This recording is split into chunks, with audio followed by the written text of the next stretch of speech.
আসসালামু আলাইকুম সবাইকে। সবাই কেমন আছেন?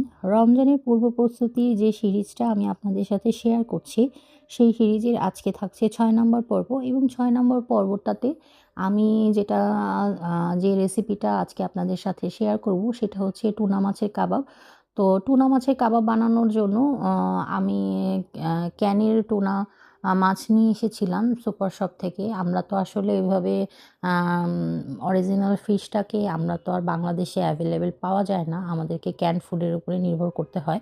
তো ১ম এই আমি মাঝারি সাইজের ৩ টা আলু খুব ভালো করে সেদ্ধ করে একটা পটেটো ম্যাশার দিয়ে ম্যাশ করে নিয়েছি এবং এখানে আ শুকনা যে উপকরণগুলো ছিল মসলা হিসেবে আমি ব্যবহার করেছি গরম মসলার গুঁড়ি, টালা জিরার গুঁড়ি এবং কালো গোলমরিচের গুঁড়ি এবং বাসায় বানানো চিলি ফ্লেক্স।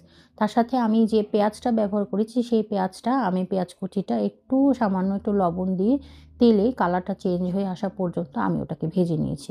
এখন এই যে আপনারা দেখতে পাচ্ছেন আমি যে টুনা মাছের ক্যানটা এনেছিলাম এটা ২-৩ রকমের পাওয়া যায়। আমি ২ টা ধরনের এনেছিলাম। একটা অলিভ অয়েল দেওয়া ছিল আর একটা সানফ্লাওয়ার অয়েল ছিল। কিন্তু আ স্যালাড যখন আমরা বানাই তখন আসলে এটাকে ফেলে দিতে হয় না। কিন্তু আমি যেহেতু এখানে কাবাব বানাবো, ওই এক্সট্রা যে অয়েলটা ছিল সেটা আমি এই চামিচটা দিয়ে চেপে, চেপে আমি ওটাকে সেপারেট করে নিয়েছি। না হলে আমার যে এখানে কাবাবের যে টেক্সচারটা সেটা খুবই মানে আঠালো হয়ে যাবে। এইজন্য আমি এক্সট্রা অয়েলটা আমি ফেলে দিয়েছি। তো এখন আমি বাইন্ডার হিসেবে ব্যবহার করছি কর্নফ্লাওয়ার। আমি এখানে ৩ চামচ কর্নফ্লাওয়ার নিয়েছি এবং এটাকে খুব ভালো করে আমি মিক্স করব এবং হ্যাঁ, এখানে সস হিসেবে আমি কিন্তু আ টমেটো কেচাপ এবং তার সাথে সামান্য একটু লাইট সয়া সস ব্যবহার করেছি। তো এখন আপনারা দেখতেই পাচ্ছেন একটা আ ডিশ আ আস এর আ কতটা সুস্বাদু হবে সেটা কিন্তু এর প্রস্তুতির উপরেই নির্ভর করে। তো আমি খুব ভালো একটা টেক্সচার দেওয়ার জন্য এটাকে খুব ভালো করে মিক্স করে নিচ্ছি। মিক্স করে নেওয়ার পর আমার মনে হলো যে একটু আমি যে কাবাবের আ যে ফিলিংটা বানাচ্ছি এটা একটু বেশি আঠালো হয়ে গিয়েছে। তো এই আঠালো ভাবটা একটু কমানোর জন্য আমি এখানে 1/2 কাপের মতো বাসায় বানানো যে ব্রেড ক্রাম্ব আছে সেই ব্রেড ক্রাম্বটা এখানে দিয়েছি এবং তার সাথে ঝালটাকে ব্যালেন্স করার জন্য আমি আরও একটু ১ চামচের মতো কালো গোলমরিচের গুঁড়ি এখানে দিয়ে নিয়েছি।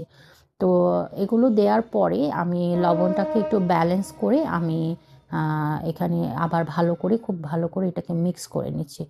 মিক্স করে নেওয়ার পর আমি এই কাবাবটার শেপ দিব।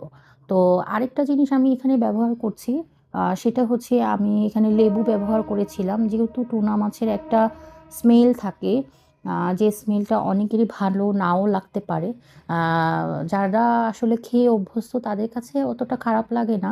আর ১ম খেলে দেখা যায় যে ১ম বার যখন আমি টুনা মাছের স্যান্ডউইচ আমি আ আ খেয়েছিলাম তখন আমার মনে হয়েছিল আমার খুব উদ্বেগ লাগছে, আমার ভালো লাগছে না। এটার টেস্টটা চেয়ে বেশি এটার স্মেলটা খুব লাগছিল। তো আমি আমার অভিজ্ঞতা থেকেই বলছি যেন স্মেলটা ওভাবে না লাগে এবং টেস্টটা একটু ডিফারেন্ট আসে। এইজন্যই আমি এখানে ২ স্লাইসের মতো আমি লেবুর রস ব্যবহার করেছি এবং আপনারা দেখতে পাচ্ছেন যে আমি আজকে টুনা মাছের কাবাবটাকে আমি আ গোল একটা শেপ দেওয়ার চেষ্টা করেছি। তো আপনারা চাইলে আ ওভাল শেপও দিতে পারেন। আবার এটাকে বলের মতো করেও আ বানিয়ে ফেলতে পারেন, যেটা আপনাদের পছন্দ হয়। তো আমি এভাবে ব্রেড ক্রাম্বের সাথে কাবাবটাকে একটু ভালো করে চেপে, চেপে আমি সবগুলো কাবাব বানিয়ে নিবো এবং সবগুলো কাবাব বানিয়ে নেওয়ার পরে আমি আজকে খাওয়ার জন্য যে কয়টা আমার প্রয়োজন হবে সে কয়টা রেখে বাকিগুলো আমি এয়ারটাইট কন্টেনারে আমি ফ্রিজারে এটাকে সংরক্ষণ করবো। যেহেতু আ রোজায় আমরা চাইলেই প্রতিদিন নতুন, নতুন রেসিপি ওভাবে একসাথে অনেকগুলো করা হয়ে ওঠে না। এইজন্য আগে থেকে ফ্রোজেন যে আইটেমগুলো, কারণ সব আইটেমগুলো তো আমরা ওভাবে ফ্রোজেন খেতে পারি না। যেমন আমি পেঁয়াজু, বেগুনি আসলে ওভাবে তো ফ্রোজেন করে রেখে সেটা খাওয়া পসিবল না। তো সেইজন্য যে খাবারগুলো ফ্রোজেন করে রাখা যায় এবং টেস্টটা আ একই রকম থাকে, কোনো তারতম্য হয় না, সেইরকম কিন্তু ২-১ টা রেসিপি আমরা ট্রাই করে দেখতেই পারি। এখন আপনারা দেখতে পাচ্ছেন আমার এখানে প্রায় ২০ টার মতো কাবাব হয়েছে তো আমি সেই কাবাবগুলোকে আমি আগেও আপনাদেরকে দেখিয়েছিলাম যে আমি এয়ারটাইট কন্টেনারে কীভাবে এগুলোকে সংগ্রহ করি। তো এয়ারটাইট কন্টেনারে আমি একটা পরিষ্কার পলিব্যাগ বিছিয়ে নিয়ে সেটার উপরে আমি একটু ফাঁকা রেখে রেখে আমি কাবাবগুলো রাখছি যেন একটা আরেকটার সাথে লেগে না যায়। তাহলে হবে কি খোলার সময় আর এটা ভেঙে যাওয়ার সম্ভাবনা থাকবে না। তো আমি ৪টা ৫টার মতো কাবাব রেখে বাকি সবগুলোকেই আমি এই এয়ারটাইট কন্টেনারে আমি রেখে আমি এটাকে ফ্রিজারে সংরক্ষণ করার জন্য রেখে দিয়েছিলাম। তো আপনারা আম আশা করি আপনারাও এভাবে রাখবেন এবং দেখবেন যে এটা কিন্তু খুবই একটা উপকারী একটা ওয়ে। আর টুনা মাছটা যেহেতু আ আমাদের এখানে ওরকমভাবে অ্যাভেলেবল পাওয়া যায় না। আমরা সাধারণত সুপার শপের উপরেই নির্ভরশীল। সেক্ষেত্রে আপনি কিন্তু ঠিক একই পদ্ধতিতে আপনি বাসায় আপনার রেগুলার খাওয়ার যে মাছ আছে, আবার অনেক সময় রান্না করা মাছ কিন্তু আমাদের রয়ে যায়, আমরা সব খেয়ে শেষ করতে পারি না, সেটা দিয়েও এভাবেই কাবাবটা বানিয়ে নিতে পারেন।